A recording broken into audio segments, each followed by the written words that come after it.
Hello दोस्तों, स्वागत है आप सभी का मेरे इस YouTube channel CGPSC CG Vyapam वाव्यास पे। ठीक है, अभी हम लोग अर्जुना पब्लिकेशन का राष्ट्रीय और अंतर्राष्ट्रीय करंट अफेयर को कवर कर रहे हैं। इससे पहले मैंने इसके 2 वीडियो अपलोड कर चुके हैं। अगर आपने अभी तक नहीं देखा तो चैनल की प्लेलिस्ट में जाके जल्दी से जल्दी देख सकते हैं, है ना। इससे और इसके अलावा हमने छत्तीसगढ़ विशेषांक अर्जुना करंट अफेयर की पूरी बुक को हमने अपलोड किया हुआ है। 6 पार्ट्स बने हुए उसके, है ना। कमेंट में पूछे जा रहे थे टोटल कितने पार्ट्स है, तो 6 पार्ट्स आप मेरी इस यूट्यूब चैनल के प्लेलिस्ट सेक्शन में जाएंगे तो आपको करंट अफेयर 2022-23 करके एक प्लेलिस्ट मिलेगा। उस प्लेलिस्ट में सभी करंट अफेयर कंप्लीट हैं। MCQ वाले भी सीरीज़ अपलोड है उसमें, और पूरी बुक भी अपलोड है। ठीक है, और आपके आगामी एग्ज़ाम के लिए, वो आपके रिवीजन के लिए काफ़ी अच्छे हैं। ठीक है, वो अगर जैसे मान लो आपके पास समय की अभाव है तो आप कोई काम करते करते भी उस वीडियो को चला लीजिए। पूरी बुक आपको कम से कम सुनते सुनते ही रिवीजन हो जाएगा। ठीक है, तो आगे बढ़ते हैं दोस्तों। और India national international current affair में हम लोग आज पढ़ने वाले हैं नेशनल अवार्ड 2022, है ना। जो राष्ट्रीय अवार्ड होते हैं, भारत रत्न, पद्म भूषण, पद्म विभूषण, ये सब को कवर करेंगे। यहाँ से चालू करते हैं, तो बिना टाइम गंवाए हम चालू करते हैं। पहला है पद्म अलंकरण 2022। जनवरी 2022 को 73वें गणतंत्र दिवस के अवसर पर, है ना। कब की बात करें, 2022 को 73वां, तो लॉजिक लगाइए इस साल 2023 का होगा, वो कौन सा होगा, 74वां होगा। पहला क्वेश्चन यहाँ पे बनेगा। उसके बाद के अवसर, गणतंत्र दिवस के अवसर पर गृह मंत्रालय से जारी विज्ञप्ति के अनुसार विभिन्न क्षेत्र में उल्लेखनीय योगदान हेतु कुल 128 पद्म अलंकरण की घोषणा हुई। इन्हें 3 श्रेणियों में प्रदान किया जाता है।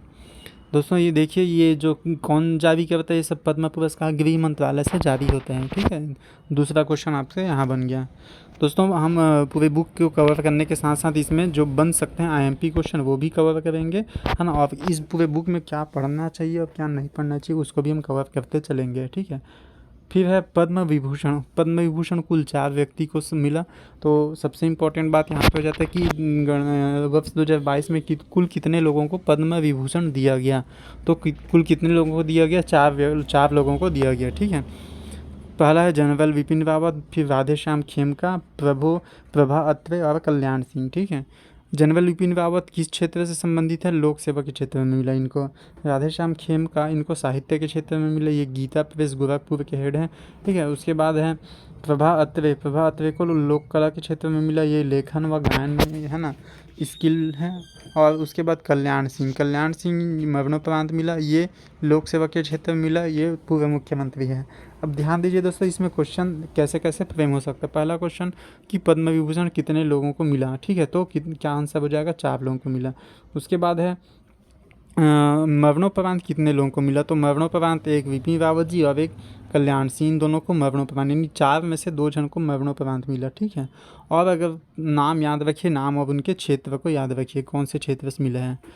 उसके बाद है पद्म भूषण इसमें केवल यही पूछ देगा कि कुल कितने लोगों को इस वर्ष पद्म भूषण मिला। ठीक है, तो कुल 17 लोगों को मिला। अब इसमें सबसे इम्पोर्टेंट नाम ये एक सुंदर राजन पिचाई, है ना, ये याद रखिए क्योंकि ये गूगल के CEO, इनको भी ये मिला है ना, पद्म भूषण। नटराज चंद्रशेखर, है ना, टाटा सन्स के चेयरमैन है ये, साइरस पूनावाला और सत्या नडेला। कम से कम इन 4 लोगों को याद रखिए, सुंदराजन पिचाई, नटराज चंद्रशेखर, टाटा सन्स के चेयरमैन है, साइरस पूनावाला, सत्या नडेला।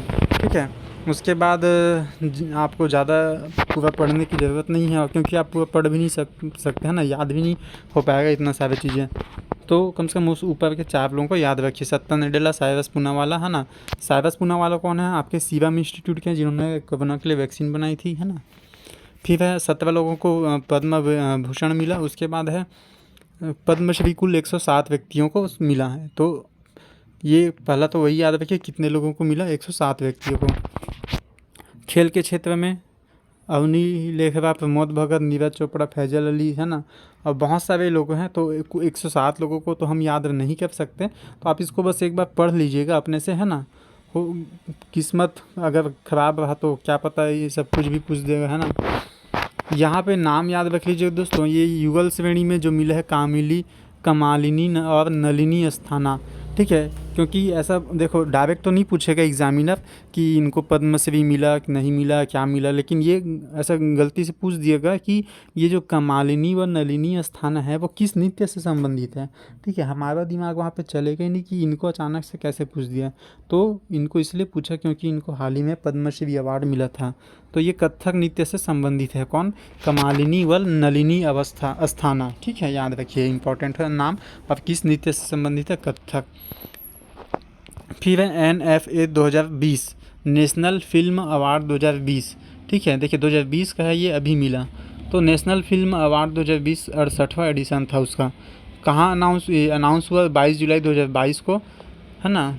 उसके बाद इस वर्ष का राष्ट्रीय फिल्म पुरस्कार में वर्ष 2020 कोविड काल के दौरान की सिनेमा जगत की हस्तियों को 68वां फिल्म जूरी कमेटी द्वारा नामांकन किया गया है, इसलिए आधार वर्ष 2020 दर्शाया गया है। ठीक है, अब सबसे इम्पोर्टेंट जो एकदम 101% क्वेश्चन बनने का चांस रहेगा वो है आशा पारेख जी। इनको 52वां नंबर का दादा साहब फाल्के अवार्ड मिला है। ठीक है, 52वां नंबर का दादा साहब फाल्के अवार्ड। दोस्तों इससे पहले के जो 2-3 साल पहले के जो क्रम में दादा साहब फाल्के अवार्ड मिले हैं उनको भी याद कर लीजिए, क्योंकि ना कभी कभी मैच मेकिंग में दे देते हैं कि किन्हें किस वर्ष में दादा साहब फाल्के अवार्ड मिला, ऐसा करके। ठीक है, फिर है मध्य प्रदेश। मध्य प्रदेश क्या इको मोस्ट फिल्म फ्रेंडली स्टेट है ना, मोस्ट फिल्म फ्रेंडली स्टेट का इनको अवार्ड मिला, ये भी याद रखिएगा। उसके बाद सुराईपोट्टू को बेस्ट फीचर फिल्म अवार्ड मिला। बहुत अच्छी फिल्म है दोस्तों, ध्यान एक बार कम से कम आप ज़रूर देखिए। उसके बाद है तान्हा जी को बेस्ट एंटरटेनमेंट फिल्म मिला। ये हमारे अजय देवगन जी की फिल्म है ना। उसके बाद है तुलसीदास जूनियर को बेस्ट हिंदी फिल्म मिला। ठीक है, तुलसीदास जो हमारे कवि थे, ऐसा एक लॉजिक लगा लीजिए ट्रिक बनाने के लिए कि तुलसीदास है ना महान संत मध्यकाल के एक कवि थे, तो हिंदी भाषा के कवि थे, तो हिंदी फिल्म एक अवार्ड इन्हीं को मिल गया, ऐसा करके ट्रिक बना लीजिए। उसके बाद है मन अरु मनहू, ये बेस्ट इन्वायरमेंट फिल्म मिला इनको। मनह अरु मनहू को बेस्ट इन्वायरमेंटल फिल्म। तो आप कम से कम इन चारों को याद रखें कि इनको क्या क्या अवार्ड मिला है। ठीक है, उसके बाद सर्वश्रेष्ठ अभिनेता किनको मिला?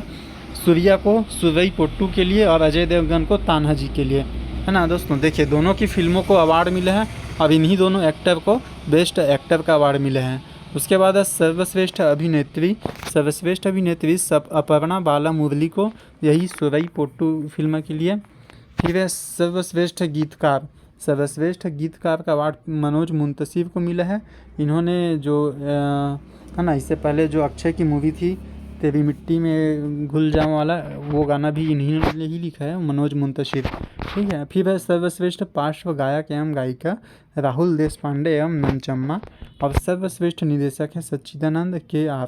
तो दोस्तों इसमें सर्वश्रेष्ठ अभिनेता और अभिनेत्री तो आपको याद रखना ही रखना है। सर्वश्रेष्ठ गीतकार, ये ऊपर के 3 हैं उनको अच्छे से याद रख लीजिएगा और बाकी के दोनों को एक बार पढ़ लीजिएगा। ठीक है, अब यहाँ पे बेस्ट नॉन फीचर फिल्म, ये भी एक बार देख लीजिए। बेस्ट नॉन फीचर फिल्म अन्ना की गवाही। ठीक है, अन्ना की गवाही। उसके बाद है 67th फिल्म फेयर अवार्ड 2022। ठीक है, हेल्ड ऑन 30 अगस्त 2022 को। ये फिल्म फेयर अवार्ड है, ध्यान दीजिएगा। और ये जो हमने पढ़ा वो नेशनल फिल्म फेयर राष्ट्रीय अवार्ड है और वो फिल्म फेयर अवार्ड है, दोनों में अंतर होता है। ठीक है, 67वें नंबर का है ये फिल्म फेयर अवार्ड। तो इसमें देखिए शेरशाह, बेस्ट फिल्म किसको मिला? शेरशाह को। बेस्ट फिल्म क्रिटिक्स चॉइस किसको मिला? सरदार उधम सिंह को। और बेस्ट एक्टर रणवीर सिंह को मिला 83 के लिए। और बेस्ट एक्ट्रेस मिला है कृति सेनन को मिमी फिल्म के लिए। ठीक है, उसके बाद है ये भी पूछा जाता है दोस्तों, इनमें भी ये चारों को याद रखिएगा। उसके बाद है फिल्म फेयर अवार्ड 2022 में सर्वाधिक 9 पुरस्कार सरदार उधम सिंह को मिला। फिल्म शेरशाह को कुल 7 पुरस्कार प्राप्त हुए। और सुभाष घई को life time achievement award Bollywood actor director है ना, ये भी याद रखिए, बहुत इंपॉर्टेंट क्वेश्चन बन सकता है। सुभाष घई को लाइफ टाइम अचीवमेंट अवार्ड मिला। फिल्म फेयर अवार्ड में सबसे ज़्यादा कौन सी फिल्म को मिला? उधम सिंह को। और शेरशाह को कुल 7 पुरस्कार मिला।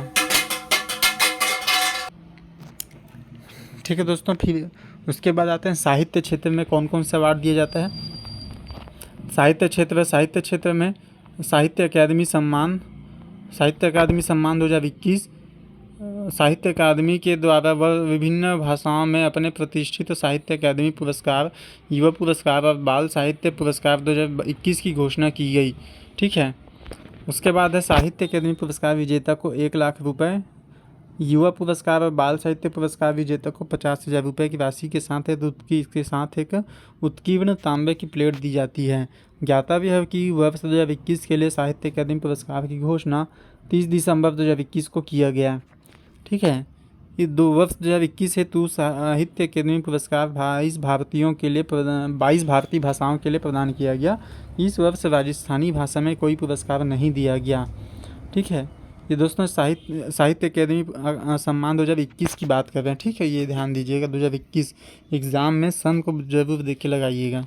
तो 2021 में क्या हुआ, 22 हमारे संविधान में 22 भारतीय भाषा हैं, तो उन 22 भारतीय भाषाओं के लिए दिया गया, लेकिन राजस्थानी है ना, राजस्थानी को अलग से दिया जाता था, बट इस वर्ष राजस्थानी के लिए नहीं दिया गया। तो 2021 हेतु बाल साहित्य पुरस्कार 22 भारतीय भाषाओं के लिए दिया गया। तो इसमें से अगर याद करने के लिए जो एग्ज़ाम में क्या आ सकते हैं, बस ये याद रख लीजिएगा। तो सन ध्यान दीजिएगा, एग्ज़ाम में 2021 वाला ही पूछा है ना करके। ठीक है, और 22 भारतीय भाषाओं के लिए दिया गया, और राजस्थान के लिए पूछेगा तो राजस्थानी भाषा के लिए कोई पुरस्कार नहीं दिया गया बोलेगा, बताइएगा।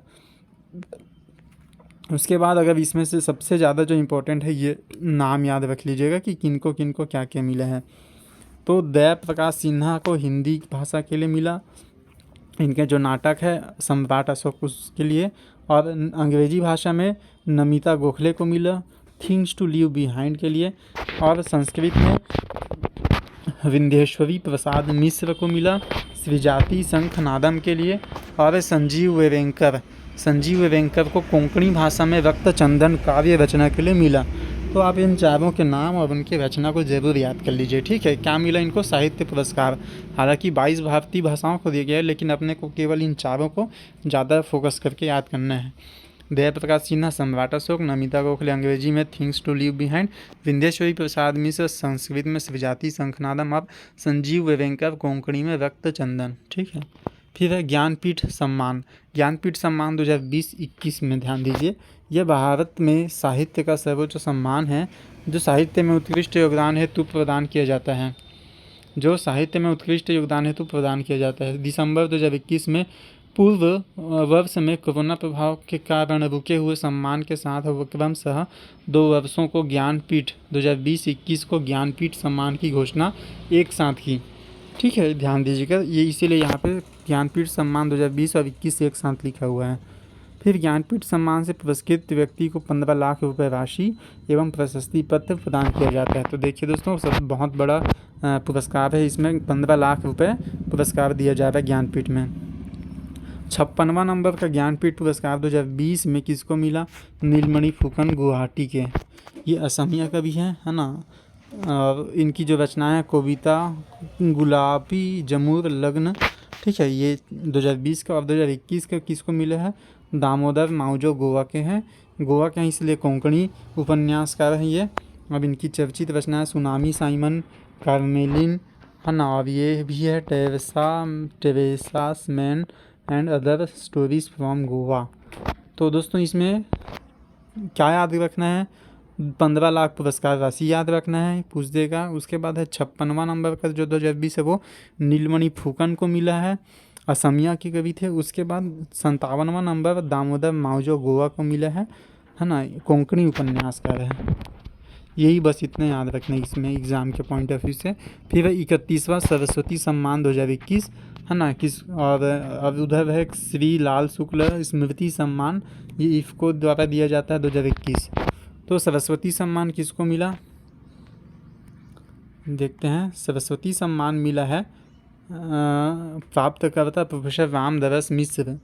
सरस्वती सम्मान 2021 घोषणा हुआ 4 अप्रैल 2022 को। प्राप्तकर्ता प्रोफेसर रामदरस मिश्र।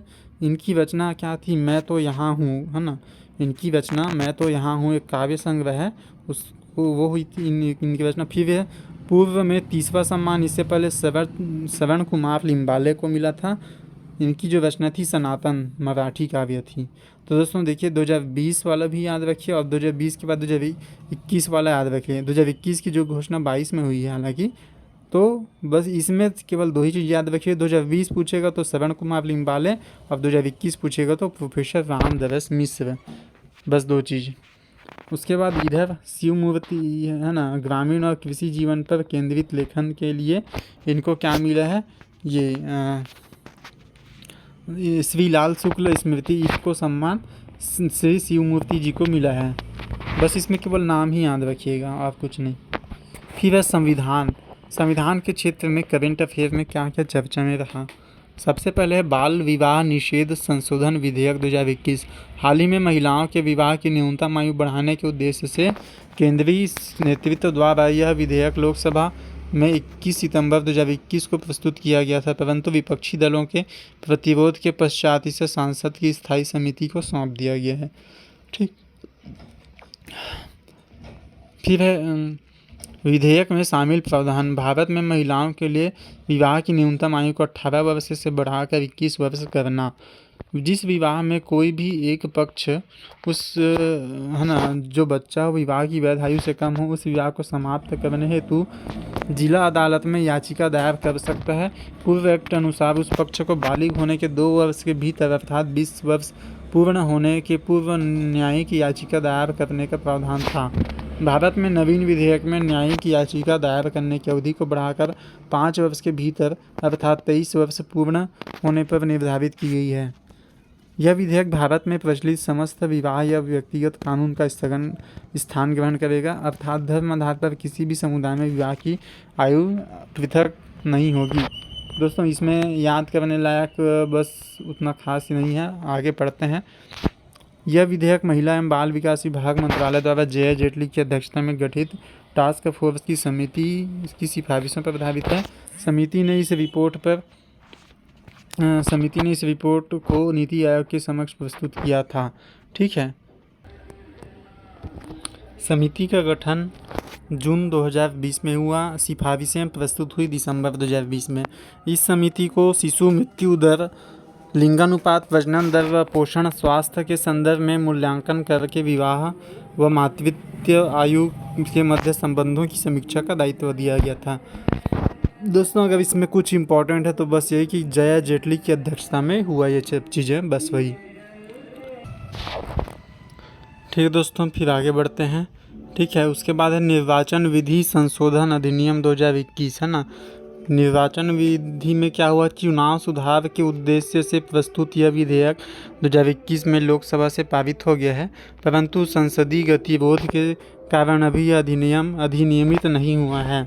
संशोधन अधिनियम के प्रावधान आधार संख्या को मतदाता सूची व मतदाता पत्र से जोड़ना, 18 वर्ष पूर्ण होने पर मतदाता बनाने की घोषणा विधि को पूर्ण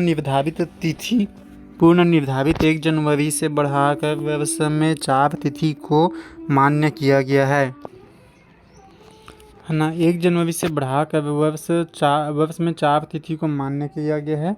मान्य तिथियों में 1 जनवरी, 1 अप्रैल, 1 जुलाई, 1 अक्टूबर शामिल है। रक्षा क्षेत्र के सैन्य मतदाताओं हेतु पत्नी शब्द को बदलकर जीवन साथी, है ना, किया गया। उसके बाद पूर्व प्रावधान के अनुसार सैन्यकर्मी की पत्नी को सैन्य मतदाता के रूप में पंजीकरण की पात्रता है, परंतु महिला सैन्यकर्मी का पति इसका पात्र नहीं था। ठीक है। नवीन संशोधन अधिनियम का उद्देश्य चुनाव सुधार। देखिए कि इस नवीन निर्वाचन विधि द्वारा चुनाव सुधार हेतु निम्नलिखित प्रयास किया जा रहा है। फर्जी मतदान व वोटिंग को रोकना, विभिन्न स्थान पर एक ही व्यक्ति के एकाधिक नामांकन को रोक लगाना, सैन्य मतदाता कर्मियों के लिए चुनाव को लैंगिक तटस्थ बनाना।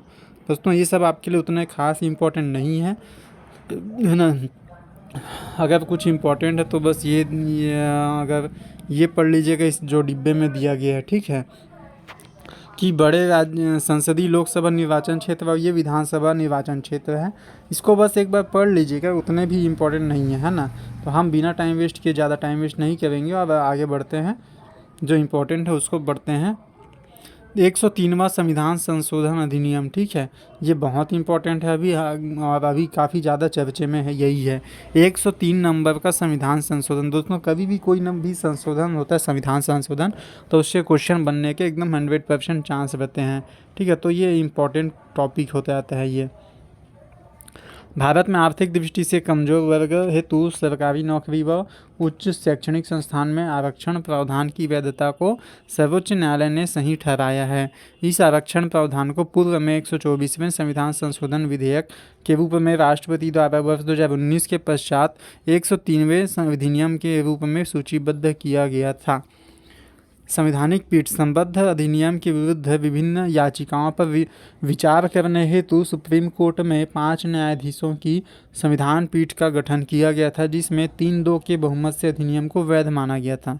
अब ये दोस्तों बस इसमें यही याद रखिए कि एक भारत में आर्थिक दृष्टि से कमजोर EWS हेतु सरकारी नौकरी व उच्च शैक्षणिक संस्थान में आरक्षण का प्रावधान की वैधता को संविधान सर्वोच्च न्यायालय में सही ठहराया गया। मतलब जनरल कैटेगरी में भी है ना, जनरल कैटेगरी में भी एक और कैटेगरी नया निकाला गया EWS, मतलब जो जनरल में भी आर्थिक रूप से कमजोर वर्ग है उनको आरक्षण देने के लिए, ठीक है।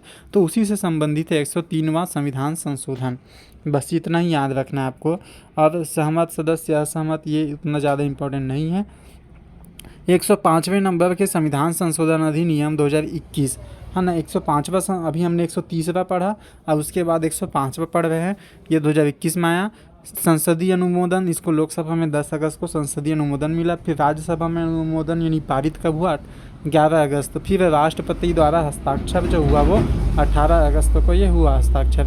अधिनियम का क्रम, संसदीय प्रक्रिया 11 अगस्त को पूर्ण होने के बाद 127 संविधान संशोधन अधिनियम राष्ट्रपति के हस्ताक्षर पश्चात संख्या क्रम में 105 संशोधन अधिनियम के रूप में अधिसूचित हुआ। अधिनियम के प्रावधान, केंद्र के साथ साथ राज्य सरकार सामाजिक शैक्षणिक रूप से पिछड़े वर्गों की जातिगत सूची का निर्माण कर सकती है। राष्ट्रपति केवल केंद्र शासित प्रदेश शासन हेतु पिछड़े वर्गों को अधिसूचित कर सकते हैं। ध्यान दीजिए, केंद्र के साथ साथ राज्य सरकार भी सामाजिक शैक्षणिक रूप से पिछड़े वर्गों को जातिगत सूची का निर्माण कर सकती है। और राष्ट्रपति केंद्र शासन हेतु पिछड़े वर्गों की सूची को अधिकृत करते हैं। और उसके बाद है केंद्र व राज्य सरकारें को पिछड़े वर्गों की सूची तैयार करने व नीतिगत मामलों में अब राष्ट्रीय पिछड़ा वर्ग से परामर्श लेने की अनिवार्यता को समाप्त कर दी गई है। पिछड़े वर्गों में केवल उन वर्गों को शामिल किया जाएगा जिनका अनुच्छेद 342A में वर्णन है। अब ये देखिए दोस्तों, इसमें क्या इंपॉर्टेंट है, पढ़ने लायक क्या है कि कौन से नंबर का संशोधन, 105वें नंबर का संशोधन हुआ, ठीक है। इसमें क्या हुआ कि ये बस केवल इसमें केवल ही याद रखिए OBC है ना, OBC जो पिछड़े वर्ग हैं उनका जातिगत सूची का निर्माण किया गया। केंद्र के साथ साथ अब राज्य सरकार भी कर सकती है, ये इम्पॉर्टेंट है। पहले केवल केंद्र सरकार कर सकता था, लेकिन अब केंद्र के साथ राज्य सरकार भी जो OBC यानी पिछड़े वर्ग है उनकी जातिगत सूची का निर्माण कर सकता है। और पिछड़े वर्गों में है ना यहाँ पे, और उसके नीचे ये जो तीसरा चौथा पाँचवा पॉइंट है उसको भी एक बार पढ़ लीजिए। तीसरा पॉइंट, राष्ट्रपति केवल केंद्र शासन हेतु पिछड़े वर्गों की सूची का अधिसूची जारी कर सकते हैं। केंद्र व राज्य सरकारों को पिछड़े वर्गों की सूची तैयार करने हेतु व नीतिगत मामलों में अब राष्ट्रीय पिछड़े वर्ग की यानी 338B से परामर्श लेने की अनिवार्यता को हटा दिया गया है। अब पिछड़े वर्गों में केवल उन वर्गों को शामिल किया जाएगा जिनका अनुच्छेद 342A में वर्णन है।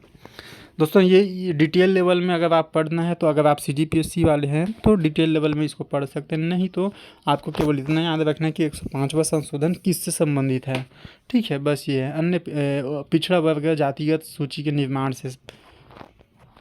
फिर है कंपनी संशोधन विधेयक है ना, केंद्रीय सरकार कंपनी अधिनियम 2013 विधेयक क्रमांक 18 की धारा 135 और धारा 469 की उपधारा 1 और उपधारा 2 के द्वारा प्रदत्त शक्तियों का प्रयोग करते हुए कंपनी नियम 2014 में संशोधन किया गया, जिसमें निम्नांकित प्रावधान किए गए हैं। फंड एक निश्चित अवधि में खर्च होगा। यदि कोई कंपनी अपने द्वारा निर्धारित कॉर्पोरेट सामाजिक दायित्व फंड की राशि एक निश्चित अवधि में खर्च नहीं करेगी तो वह राशि स्वयं ही एक विशेष खाते में जमा हो जाएगा। खर्च करना अनिवार्य। भारत ऐसा पहला देश है जिसने देश की सभी कंपनियों के लिए CSR की धनराशि को खर्च करना कानूनी रूप से अनिवार्य बना दिया है। फिर है CSR खर्च का प्रस्ताव तैयार करना। CSR खर्च का प्रस्ताव तैयार करना, सभी कंपनियों को एक साल में CSR को खर्च करने से संबंधित प्रस्ताव तैयार करना होगा और अगले 3 सालों में उस प्रस्ताव पर धनराशि खर्च करनी होगी।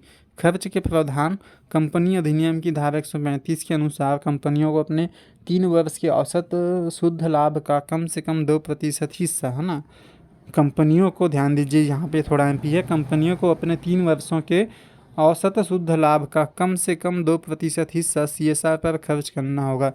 ये इंपॉर्टेंट लाइन है दोस्तों, अगर एग्ज़ाम पॉइंट ऑफ व्यू से पूछे जाए तो, ठीक है। फिर उसके बाद आते हैं इन कंपनियों में निम्नलिखित का शामिल हो गया जिनका नेट वर्थ 1000 करोड़ या उससे अधिक है।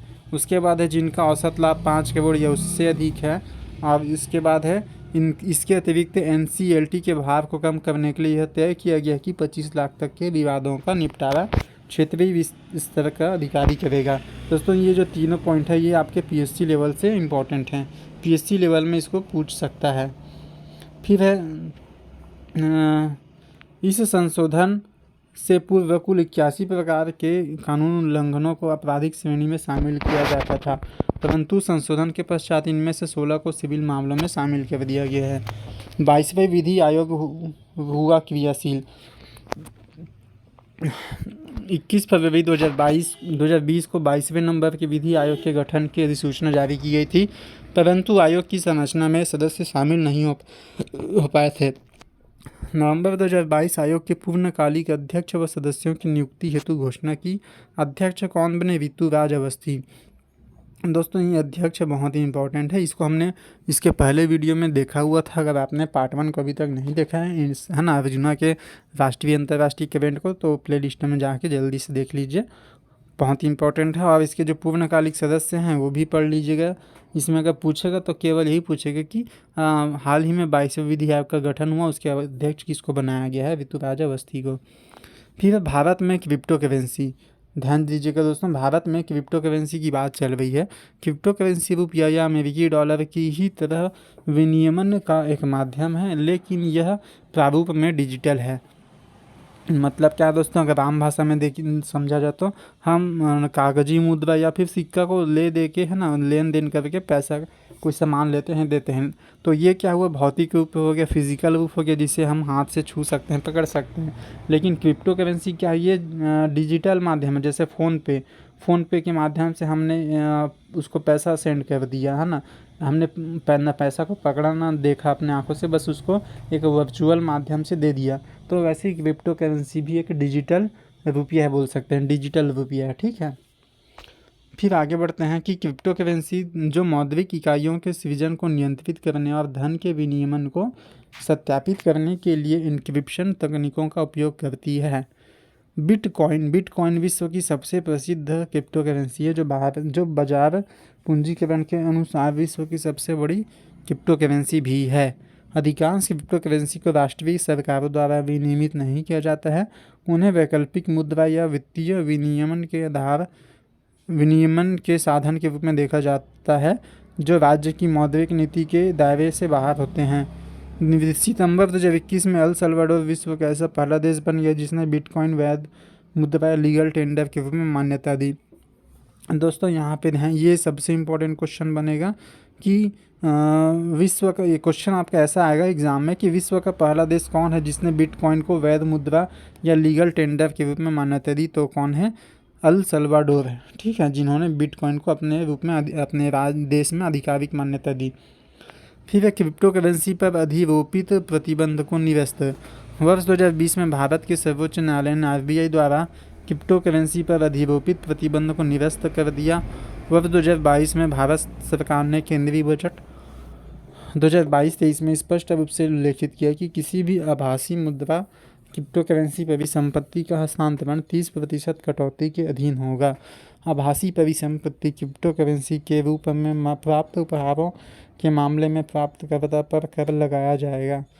क्रिप्टो करेंसी पर प्रतिबंध की अनुशंसा। जुलाई 2022 में भारतीय रिजर्व बैंक ने देश के मौद्रिक और राजकोषीय स्वास्थ्य पर क्रिप्टो करेंसी के अस्थिरताकारी प्रभावों का हवाला देते हुए इस पर प्रतिबंध लगाने की अनुशंसा की।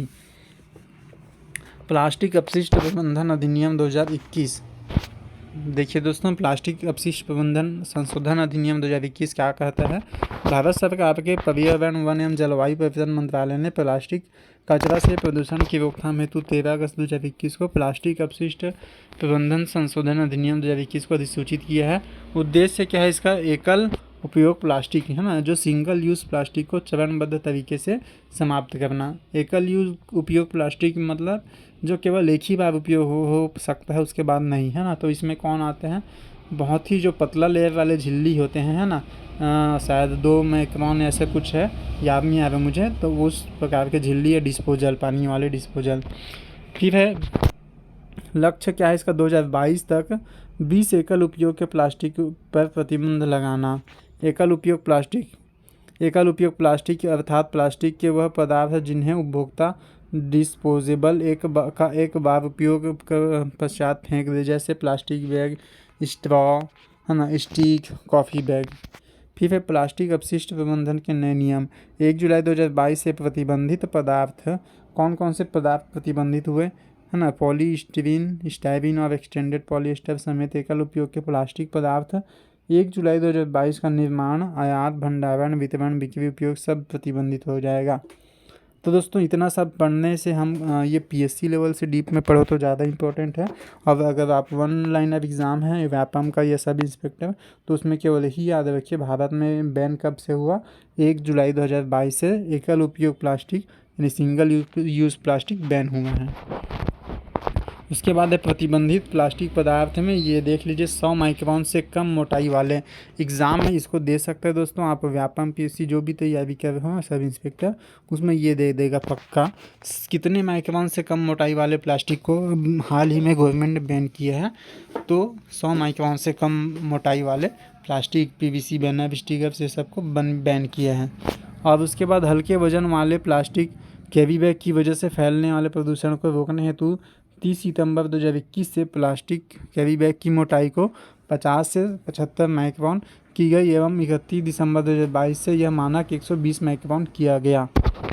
ध्यान दीजिए, जो कैरी बैग हम झिल्ली देखते हैं उसको अभी कितना कर दिया गया? 120 माइक्रोन जो उसकी मोटाई होती है ना, झिल्ली की मोटाई होती है 120 माइक्रोन होनी चाहिए, ऐसा बोला गया है। तभी आप लोगों ने देखा होगा अभी जो मार्केट में कुछ झिल्ली देते हैं, है ना, कैरी बैग देते हैं, वो थोड़े मोटे होते हैं। 120 माइक्रोन झिल्ली वाला, मोटाई वाला झिल्ली होता है। उससे पहले क्या होता था? 100 माइक्रोन से कम और एकदम पतला झिल्ली बनाते थे, जो ये भी यूज़ नहीं हो पाता था, अब केवल सिंगल यूज़ ही रहता था। फिर दिवाला और दिवालियापन संहिता संशोधन विधेयक 2021। केंद्र सरकार ने लोकसभा में दिवाला और दिवालियापन संहिता संशोधन 2021 पेश किया। विधेयक अप्रैल 2021 में प्रख्यापित दिवाला और दिवालियापन संहिता संशोधन अध्यादेश 2021 को प्रतिस्थापित करने के लिए तैयार है। इसने सूक्ष्म, लघु और मध्यम उद्यमों के लिए 1 करोड़ रुपए तक की चूक के साथ एक वैकल्पिक दिवाला समाधान प्रक्रिया शुरू की, जिसे pre pack insolvency resolution process कहा जाता है। मार्च 2021 में दिवाला कानून समिति LIC की एक उप समिति ने दिवाला और दिवालियापन संहिता 2016 की मूल संरचना के भीतर एक पूर्व पैक ढांचे की सिफारिश की। दोस्तों इसमें अगर पीएससी वाले हैं तो इसका केवल नियम कानून को ध्यान दीजिएगा कि इसने MSME लघु, सूक्ष्म, लघु, मध्यम उद्योगों के लिए 1 करोड़ रुपए तक की चूक के साथ एक वैकल्पिक दिवाला का समाधान प्रक्रिया शुरू किया। तो 1 करोड़ लिमिट को याद रखिएगा बस। दिवाला और दिवालियापन संहिता दोस्तों ये सब जो है अगर आप पीएससी डीप लेवल में पढ़ रहे हैं तो ही काम का है, नहीं तो फिर इसमें हमारे पढ़ने का कोई काम का नहीं है, तो आप चाहे तो इसको स्किप कर सकते हैं, ठीक है। फिर ई अपशिष्ट प्रबंधन नियम 2022 ई वेस्ट मैनेजमेंट रूल क्या बोलता है कि केंद्रीय पर्यावरण मंत्रालय द्वारा पर्यावरण संरक्षण अधिनियम 1986 के अधीन इस नवीन नियम को अधिसूचित किया गया है। ये जो नवीन अधिनियम है कब से कि प्रभावशील होंगे 1 अप्रैल 2023 से। ई अपशिष्ट वस्तुओं की श्रेणी 106। दोस्तों यहाँ पे क्वेश्चन इंपॉर्टेंट बन रहा है, ठीक है, कि भारत में ई अपशिष्ट प्रबंधन नियम 2022 कब से लागू होगा। देखिए, है ना, ये किसके अंडर में आता है। सबसे पहले ये देखिए, पर्यावरण संरक्षण अधिनियम 1986। तो पहला जो क्वेश्चन आता है ना, आप चाहे कोई भी एग्ज़ाम दिलाओ, हर तीसरे एग्ज़ाम में क्वेश्चन आता है कि पर्यावरण संरक्षण अधिनियम कब पारित हुआ, किस वर्ष पारित हुआ। तो ये 1986 से आया है पर्यावरण संरक्षण अधिनियम। फिर उसके अंतर्गत अभी ई अपशिष्ट प्रबंधन अधिनियम, है ना, ये आया है 1 अप्रैल 2023 को। दोस्तों ये ई अपशिष्ट में जो ई का फुल फॉर्म है वो होता है इलेक्ट्रॉनिक अपशिष्ट, है ना, जो आपके कंप्यूटर, मोबाइल या बहुत सारे गैजेट वैजेट, उससे जो कचरा बनता है ना, पुराने हो जाते हैं, फिर वो मोबाइल जैसे पुराना हो गया, ख़राब हो गया, कंप्यूटर ख़राब हो गया, टीवी ख़राब हो गया, फ्रिज, जिसमें भी इलेक्ट्रॉनिक सामान हो ख़राब हो गया, तो उसका जो कचरा बनेगा वो ई कचरा कहलाता है, ई अपशिष्ट या ई वेस्ट, ठीक है। तो उनको, है ना, उनको साफ़ करने के लिए, हटाने के लिए कब नियम आया, अभी 1 अप्रैल 2023 में। और उस ई अपशिष्ट वस्तुओं की श्रेणी में टोटल 106 वस्तुओं को शामिल किया गया है। तो यहाँ से हमने 3 क्वेश्चन देखा, 3 क्वेश्चन आपको याद रखना है। पर्यावरण संरक्षण अधिनियम कब आया, 1986 में। उसके तहत अभी ई अपशिष्ट प्रबंधन अधिनियम कब आया, 1 अप्रैल 2023 को आएगा। और ई अपशिष्ट वस्तुओं की श्रेणी में कितने शामिल हैं, कितने वस्तु, 106 वस्तु शामिल हैं। ये 3 क्वेश्चन आपको एकदम याद होने चाहिए। फिर प्रावधान, इस जो अधिनियम है उसमें प्रावधान क्या क्या हैं। पर्यावरण मंत्रालय द्वारा ई अपशिष्ट नियम का प्रकाशन नवंबर 2022 में किया गया है। नवीन प्रावधान के अंतर्गत ई कचरा के रूप में वर्गीकृत वस्तुओं की संख्या 21 से बढ़कर 106 कर दी गई है। अब बिजली उपकरण, रेडियोथेरेपी, परमाणु चिकित्सा उपकरण, MRL, बिजली चलित खिलौने, माइक्रोवेव, वॉशिंग मशीन, है ना, ये सब को इस नियम में शामिल किया गया है। ई कचरा में इलेक्ट्रॉनिक घटक, उपयोग वस्तुएं व पुर्जे को शामिल किया गया है। ई कचरा नियम 2022 में उन प्लास्टिक पैकेजिंग में लागू नहीं है जिनमें प्लास्टिक अपशिष्ट प्रबंधन नियम 2016 लागू है। नवीन इलेक्ट्रिकल व इलेक्ट्रॉनिक उपकरणों के आयात व बिक्री से पूर्व सरकारी अनुमति लेना अनिवार्य है। विश्व के सर्वाधिक ई कचरा उत्पादन करने वाले देश, दोस्तों ये थोड़ा इंपॉर्टेंट हो सकता है, ध्यान दीजिएगा। तो चाइना में सबसे ज़्यादा ई कचरा होता है, फिर अमेरिका, फिर जापान, फिर जर्मनी, फिर भारत। तो भारत अमन जो हमारा है वो इसमें 5वें नंबर पे है दोस्तों, 5वें नंबर पे भारत देश है ई कचरा में, ठीक है। तो यहाँ पे मैंने बता दिया क्या क्या इसमें पढ़ने लायक है, आप देख लीजिएगा, है ना। ये कूट बना के दे सकते हैं कि इस नियम का प्रकाशन 2022 में हुआ, लागू 2023 में हुआ है, और इसमें वस्तु 21 से बढ़ा के 106 कर दिए गए, ये ध्यान दीजिएगा। और नियम 2022 में उन प्लास्टिक पैकेजिंग में लागू नहीं है जिनमें प्लास्टिक अपशिष्ट प्रबंधन नियम 2016 है। और नवीन इलेक्ट्रिकल व इलेक्ट्रॉनिक उपकरणों के आयात व बिक्री, है ना, के पूर्व सरकारी अनुमति लेना अनिवार्य है। और पहला नंबर पे चाइना है, 5वें नंबर पे भारत है, ये इतना याद रखिएगा।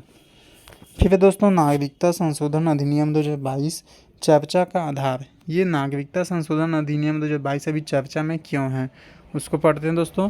चर्चा का आधार 31 अक्टूबर 2022 केंद्रीय गृह मंत्रालय द्वारा गुजरात के 2 जिलों मेहसाणा व आनंद जिले के अल्पसंख्यक समुदाय को इस संशोधन अधिनियम के अंतर्गत भारत की नागरिकता प्रदान करने का आदेश दिया गया है। यह नवीन संशोधन भारत के पूर्व नागरिकता अधिनियम 1955 में संसदीय प्रक्रिया से किया गया है। प्रावधान, अफगानिस्तान, पाकिस्तान, बांग्लादेश के सताए गए धार्मिक अल्पसंख्यकों को भारत की नागरिकता प्रदान करना। नवीन संशोधन अधिनियम के अंतर्गत केवल हिंदू, सिख, ईसाई, पारसी, जैन, बौद्ध धर्म के समुदाय को भारतीय नागरिकता प्रदान की जाएगी।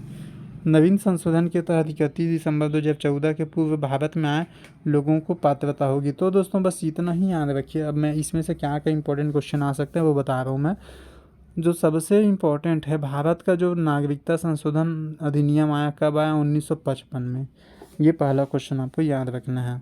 तो इसी में संशोधन किया गया है। अब देखिए दोस्तों, जो क्वेश्चन आता है किस प्रकार से आता है मैं बता रहा हूँ।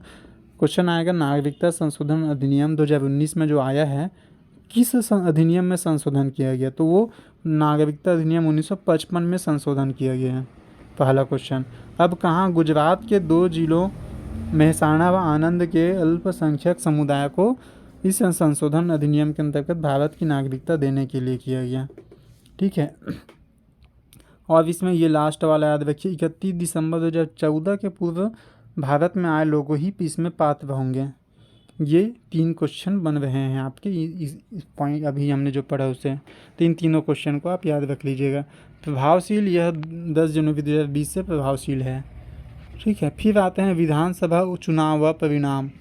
विधानसभा, हर राज्य में भी, बहुत सारे राज्य में विधानसभा चुनाव हुए और परिणाम हुए, तो यहाँ से क्वेश्चन पूछे जाने के काफ़ी ज़्यादा संभावना रहते हैं। तो सबसे ज़्यादा जो चीज़ है जरूरी है वो है, ये पढ़िए, उत्तर प्रदेश में कुल सीट, सबसे ज़्यादा सीट दोस्तों अगर कहीं देखा जाए, चाहे लोकसभा हो, विधानसभा तो राज्यसभा, तो वो है उत्तर प्रदेश में 403 सीट उत्तर प्रदेश में किसके, विधानसभा के हैं, ठीक है। पंजाब में फिर 117, उत्तराखंड, गोवा, ये अभी अभी जो चुनाव में जिन राज्यों में चुनाव हुए उनके लिस्ट है ना। उत्तर प्रदेश में चुनाव हुआ, पंजाब में हुआ, उत्तराखंड में चुनाव हुआ, गोवा में हुआ, मणिपुर में चुनाव हुआ, गुजरात में चुनाव हुआ, हिमाचल में चुनाव हुआ। और सबसे ज़्यादा उत्तर प्रदेश में सीट कितने, 403, पंजाब में 117, ठीक है। अब देखिए दोस्तों कहाँ कहाँ कौन कौन सी सीट उन्होंने जीता है, तो भाजपा और कांग्रेस, देखिए तो सब में भाजपा जीता है, बस एक पंजाब में आम आदमी पार्टी जीती है, याद रखिए, और हिमाचल में कांग्रेस ने जीता है, याद रखिएगा, ठीक है। अब यहाँ पे याद रखिए मुख्यमंत्री कौन बना है, सबसे ज़्यादा इम्पोर्टेंट, उत्तर प्रदेश के मुख्यमंत्री आदित्यनाथ योगी। उसके बाद है पंजाब में आम आदमी पार्टी के भगवंत मान, भाजपा में पुष्कर सिंह धामी बने हैं मुख्यमंत्री, और गोवा में प्रमोद सावंत बने हैं मुख्यमंत्री, मणिपुर में एन बीरेन सिंह बने हैं मुख्यमंत्री, गुजरात में भूपेंद्र भाई पटेल बने हैं, और हिमाचल प्रदेश में सुखविंदर सिंह सुक्खू बने हैं कांग्रेस के। तो दोस्तों आपको क्या याद रखना है, कहाँ कहाँ चुनाव हुआ है वो याद रखना है। सबसे ज़्यादा सीट उत्तर प्रदेश में और पंजाब में 117, ये दोनों याद रखना है। और पंजाब में आम आदमी पार्टी जीती और हिमाचल में कांग्रेस जीता और बाकी सब में भाजपा है, ये याद रखना है। और उनके मुख्यमंत्री भी कौन बने ये याद रखना है। इतने चीज़ों को आपको याद करके जाना है एग्ज़ाम में। राजनीतिक परिवर्तन से चर्चित राज्य महाराष्ट्र में क्या हुआ था, अभी जून 2022 में शिवसेना के विधायक दल समूह ने तत्कालीन मुख्यमंत्री उद्धव ठाकरे के नेतृत्व को अस्वीकार करके शिवसेना के बागी नेता एकनाथ शिंदे ने को अपना बहुमत दल का नेता स्वीकार करके मुख्यमंत्री बनाया। इसके साथ ही भाजपा नेता देवेंद्र फडणवीस को उप मुख्यमंत्री बनाया गया, है ना। बिहार में अगस्त 2022 में बिहार राज्य में सत्ता का स्वरूप पुनः बदल गया और नीतीश कुमार ने बिहार के 8वें मुख्यमंत्री के रूप में शपथ ग्रहण किया। नीतीश कुमार ने पूर्व समर्थन दल एनडीए से संबंध तोड़ करके राजद कांग्रेस के महागठबंधन दल से समर्थन प्राप्त करके सत्ता परिवर्तन किया। तो दोस्तों इससे यही साफ आता है कि राजनीति किसी के सगे नहीं होते। हमको राजनीति, है ना, देखना चाहिए, सुनना चाहिए, एक्सपीरियंस ज़रूर लेना चाहिए, लेकिन इतना ज़्यादा इन्वॉल्व नहीं होना चाहिए। यहाँ राजनीति में कोई किसी के सगे नहीं होते। फिर है वित्त मंत्रालय के नए विभाग। केंद्र सरकार द्वारा सार्वजनिक उद्यम विभाग को वित्त मंत्रालय के अधीन कर दिया गया है। यह निर्णय विनिवेश कार्यक्रम में सुविधा के दृष्टिकोण से लिया गया। यह विभाग पूर्व में भावी उद्योग व सार्वजनिक उद्यम मंत्रालय के अधीन था।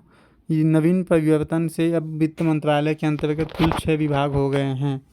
ये बस इतना ही याद रखिए, केंद्र सरकार के द्वारा सार्वजनिक उद्यम विभाग डीपीई को वित्त मंत्रालय के अधीन किया गया है और अब वित्त मंत्रालय के अधीन कुल 6 विभाग हो गए हैं। बस ये याद रखिए, खास कुछ नहीं है। अब आते हैं सबसे इम्पोर्टेंट फीफा वर्ल्ड कप के बारे में, ठीक है। फीफा वर्ल्ड कप अभी का जो संस्करण हुआ वो कौन से नंबर का संस्करण हुआ दोस्तों, देखिए 2022 में हुआ, तो इसका संस्करण भी 22वां था। याद रखने का कोई झंझट ही नहीं है, ठीक है। आयोजन तिथि 22 से 18 नवंबर 2022। मेजबान देश काफ़ी इम्पोर्टेंट है कतर। इसमें टीम ने कितने भाग लिए थे, 32। देखिए 22 से 10 बढ़ा दीजिए तो कितना आएगा, टीम 32। अब एंथम क्या था, लाइट द स्काई, है ना। एंथम जो सॉन्ग था इसका गाना light the sky. Final match हुआ लॉसेल स्टेडियम में और विजेता टीम थी अर्जेंटीना, उपविजेता टीम थी फ्रांस। तो आपको विजेता भी याद रखना है, उपविजेता भी याद रखना है। इसके अलावा जो 3rd नंबर पे जो भी टीम आई होगी उसके याद रखना है। 3rd नंबर पे जो टीम आई थी वो क्रोएशिया थी, वहीं पे आप बगल में लिख लीजिए। 3rd नंबर पे जो आई थी वो कौन थी, क्रोएशिया टीम थी, है ना, क्रोएशिया। तो इसमें क्या क्या इम्पोर्टेंट अभी जो पढ़ा हम 22वां नंबर का था, प्रतिभागी टीम उससे 10 बढ़ा दीजिए 32, कहाँ हुआ कतर में। उसके बाद एंथम सॉन्ग क्या था, लाइट द स्काई। और विजेता टीम याद रखिए, उप विजेता टीम याद रखिए, और तीसरे नंबर पे याद रखिए क्रोएशिया। फिर इसके बाद आते हैं फीफा वर्ल्ड कप 2022 के award. Golden ball and man of the match. Golden ball and man of the match दोस्तों किसको मिला है, ये लियोनल मेसी को मिला। ये अर्जेंटीना यानी विजेता टीम के कप्तान थे। फिर है गोल्डन बूट। गोल्डन बूट किसको मिला, एम्बाप्पे को।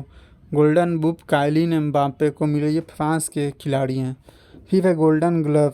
गोल्डन ग्लव मिला वो है एमिलियानो मार्टिनेज को मिला, ये अर्जेंटीना के हैं। और बेस्ट यंग प्लेयर मिला है एनजो फर्नांडेज को बेस्ट यंग प्लेयर का अवार्ड मिला है। और फेयर प्ले ट्रॉफी दोस्तों ये इंग्लैंड को मिला है, फेयर प्ले ट्रॉफी। देखिए दोस्तों, फेयर प्ले यानी होता है साफ़ सुथरा खेल, है ना। फेयर प्ले साफ़ सुथरा खेल होता है, और वो किसको मिला है, इंग्लैंड को। तो इसको ट्रिक से ऐसा याद रख सकते हैं कि इंग्लैंड तो अंग्रेज़ों का देश, और अंग्रेज़ कभी फेयर प्ले नहीं करते थे भारतीयों के साथ, मतलब साफ़ सुथरा खेल नहीं होते थे, ईमानदारी से नहीं करते थे कोई भी काम। तो यहाँ पे ऐसा ट्रिक बना लीजिए, बाकी को भी आप चाहें तो जैसा भी ये ट्रिक बना सकते हैं। और ये जो चारों चीज़ हैं मैंने बताया वो काफ़ी इंपॉर्टेंट है, और ऊपर के जो मैंने बताया वो इम्पोर्टेंट है, ठीक है।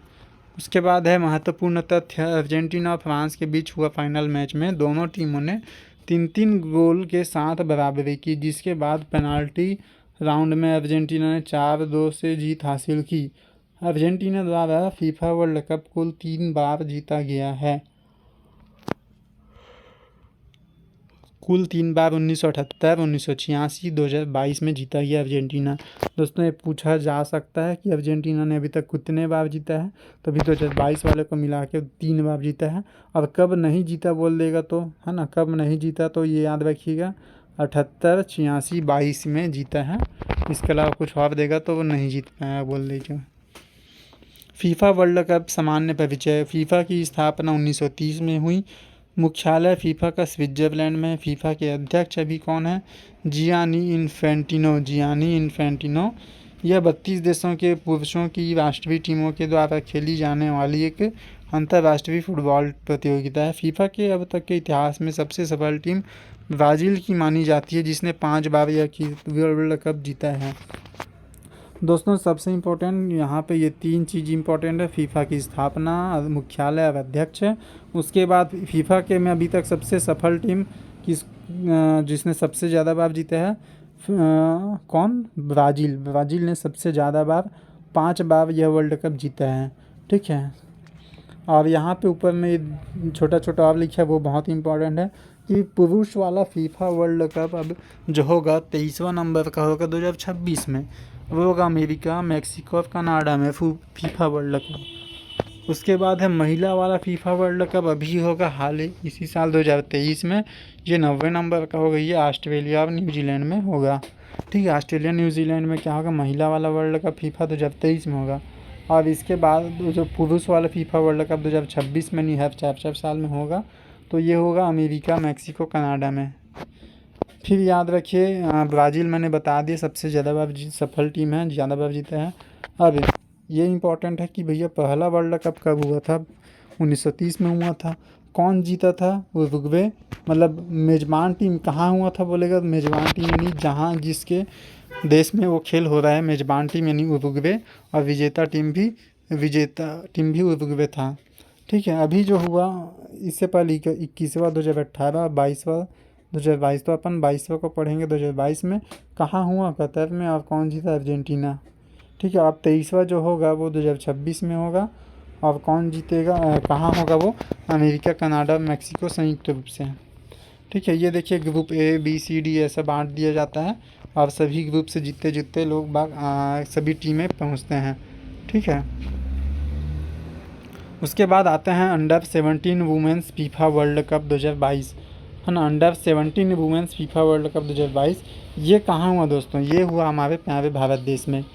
इसका जो संस्करण था वो 7वें नंबर का, आयोजन तिथि 11 अक्टूबर से 30 अक्टूबर, शुभंकर इभा था, प्रतिभागी टीम 16 थे, ठीक है। तो यहाँ पे शुभंकर ईभा और प्रतिभागी टीम 16। आयोजन स्थल इंडिया, है ना। फाइनल मैच पाटिल स्टेडियम में हुआ मुंबई में, और इस विजेता टीम स्पेन रही, उप विजेता टीम कोलंबिया रहा। अब देखिए दोस्तों, थोड़ा सा लॉजिक वॉजिक थोड़ा लगाएंगे। तो आयोजन स्थल इंडिया में हुआ और शुभंकर ईभा, देखिए दोनों में आई है सामने में। इंडिया में ईभा फुटबॉल खेली ऐसा बोल सकते हैं। और प्रतिभागी टीम कितने 16 हुए। देखिए दोस्तों, ये कौन था, अंडर 17 है ना, अंडर 17। तो 17 साल के 16 लोगों ने या 16 टीमों ने मैच खेला, बोल लीजिएगा 17 साल के महिलाओं ने 16 टीम ने मैच खेला। उसमें स्पेन ने जीता, उप विजेता कोलंबिया रहा। ठीक है, उप विजेता स्पेन, उप विजेता कोलंबिया यहाँ रहा। अब देखिए फीफा अंडर 17 महिला वर्ल्ड कप का आयोजन इस क्रम पहला 2008 से शुरू हुआ। तो सबसे पहला क्वेश्चन आपका यही बन जाएगा कि फीफा अंडर 17 महिला वर्ल्ड कप का आयोजन कब से हो रहा है। 2008 से हो रहा है। उस समय पहला जो जीता था न्यूजीलैंड ने, और मेजबान देश न्यूजीलैंड में हुआ था। विजेता टीम उत्तर कोरिया थी। ठीक है, और अभी जो भारत में हुआ कौन सा संस्करण है, भारत में जो हुआ वो 7वां संस्करण है 2022 में, और इसमें विजेता टीम स्पेन रहा। उप विजेता कौन था, कोलंबिया था। बहुत इंपॉर्टेंट है दोस्तों, ध्यान रखिएगा। ठीक है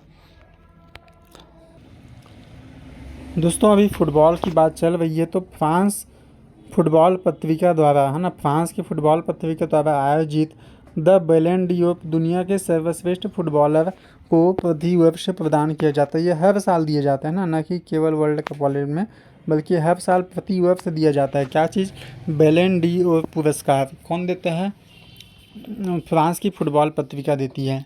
अब देखिए दोस्तों, पुरुष में बैलन डी'ओर पुरस्कार कौन जीता, करीम बेंजेमा। दोस्तों बहुत इंपॉर्टेंट क्वेश्चन है ये भी, हर एग्ज़ाम में आपके देखने को मिल जाएगा कि पुरुष में बैलन डी'ओर पुरस्कार कौन जीता है, करीम बेंजेमा। ये रियाल मैड्रिड के हैं। महिला में बैलन डी'ओर पुरस्कार कौन जीता है, Alexia Putellas. Club of the year पुरस्कार किसको मिला, मैनचेस्टर सिटी को, है ना। क्लब ऑफ द ईयर पुरस्कार मैनचेस्टर सिटी को। सर्वाधिक महत्वपूर्ण दोस्तों देख लेते हैं। लियोनल मेसी सर्वाधिक 7 बार, है ना, सबसे ज़्यादा 7 बार बैलन डी'ओर पुरस्कार पाने वाले सर्वकालिक खिलाड़ी हैं। कौन, लियोनल मेसी सबसे ज़्यादा 7 बार। उसके बाद है क्रिस्टियानो रोनाल्डो ने कुल 5 बार बैलन डी'ओर पुरस्कार जीता है। एडा हेगरबर्ग 2018 में बैलन डी'ओर पुरस्कार पाने वाली पहली महिला है। कौन, एडा हेगरबर्ग। यह पुरस्कार 1956 से प्रदान किया जा रहा है। तो इसमें सभी पॉइंट इंपॉर्टेंट है दोस्तों, अब इसमें क्या ही छोड़ दें, तो याद रखिएगा सभी चीज़ को। बैलन डी'ओर पुरस्कार। चौथे नंबर का SAFF under 20 women's football championship. तो दोस्तों एक क्वेश्चन बहुत आता है कि ये सेफ कप है ना, किससे संबंधित है, ये फुटबॉल से संबंधित है सेफ कप। ठीक है, सेफ कप फुटबॉल से संबंधित है। इसकी आयोजन तिथि 25 जुलाई से 5 अगस्त 2022। फाइनल मैच कलिंगा स्टेडियम में हुआ, ये एकदम याद रख लीजिएगा। उसके बाद कलिंगा स्टेडियम कहाँ है, भुवनेश्वर में है। फिर कुल प्रतिभागी टीम 5 टीम आई थी। उसके बाद है विजेता टीम इंडिया रही। किस चीज़ का, SAFF under 20 women's world cup, है ना, safe under 20 women's world cup. चौथे नंबर क्या है, कलिंगा स्टेडियम भुवनेश्वर में हुआ। कुल 5 टीम आई थी, विजेता इंडिया था। ठीक है, भारत ने ये स्पर्धा दूसरी बार विजित की है ना। उसके बाद है भारत ने ये फाइनल में गुरकीत सिंह के 4 गोल की सहायता से बांग्लादेश को 5-2 से हराया। फिर है Durand cup football 2022। Durand cup football 2022 का है ना, ये उसका 131वां संस्करण था, है ना। और आयोजन स्थल वेस्ट बंगाल, असम एंड मणिपुर। आयोजन स्थल वेस्ट बंगाल, असम, मणिपुर। इस क्या हुआ, इसमें डुरंड कप हुआ। फिर है कुल प्रतिभागी टीम 20, विजेता टीम बेंगलुरु एफसी। ये बहुत इंपॉर्टेंट है। डुरंड कप की विजेता टीम कौन है, बेंगलुरु एफसी है। उप विजेता टीम मुंबई सिटी एफसी। ठीक है, ये बहुत याद रखिएगा, इसको काफ़ी इंपॉर्टेंट है डुरंड कप के बारे में, ये जो भी मैंने बताया। फिर आते हैं एशियन फुटबॉल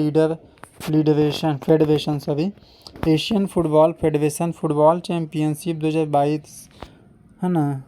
अंडर 18 वाला वुमेन फुटबॉल चैम्पियनशिप अगस्त 2022 और अंडर 19 यंग फुटबॉल चैम्पियनशिप जुलाई 2022 और वुमेन चैम्पियन है ना जो हुए थे वो 2022 में फिलीपींस।